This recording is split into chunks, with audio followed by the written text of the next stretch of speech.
ఇంకా మీ అందరికీ కూడా ఇంకొక శుభవార్త ఏమిటి అని అంటే రాష్ట్రంలో సీట్లు కూడా పెరుగుతున్నాయి. 175 కాస్త 263 స్థానాలకు ఏకంగా 50% పెంచి 263 స్థానాలకు పోతున్నాం. పార్లమెంటు స్థానాలు కూడా 25 నుంచి ఏకంగా 38 స్థానాలకు పార్లమెంటు స్థానాలు కూడా పెరుగుతూ ఉన్నాయి.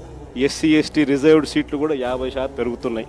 మహిళలకు 33% పూర్తిగా ఒక చట్టం ప్రకారం ఒక హక్కుగా ఈరోజు మహిళలకు అసెంబ్లీలో 88 సీట్లు, పార్లమెంట్లో 13 సీట్లు ఈరోజు మహిళలకే ఈరోజు అందుబాటులోకి వచ్చే కార్యక్రమం జరుగుతూ ఉంది. కాబట్టి ఈసారి సీట్లు ఇంతగా పెరుగుతూ ఉన్న నేపథ్యంలో కార్యకర్తల్లో నుంచి ఇంకా లీడర్షిప్ ఇంకా పెరుగుతుంది. ఎవరైతే నాయకత్వ పటిమను గట్టిగా చూపించగలుగుతారో అందరికీ కూడా జగన్ న్యాయం చేస్తారని చెప్పి సందర్భంగా చెప్తాను. ఈసారి జగన్ 2.0లో మాత్రం ప్రతి కార్యకర్తకు చెప్తా ఉన్నాను.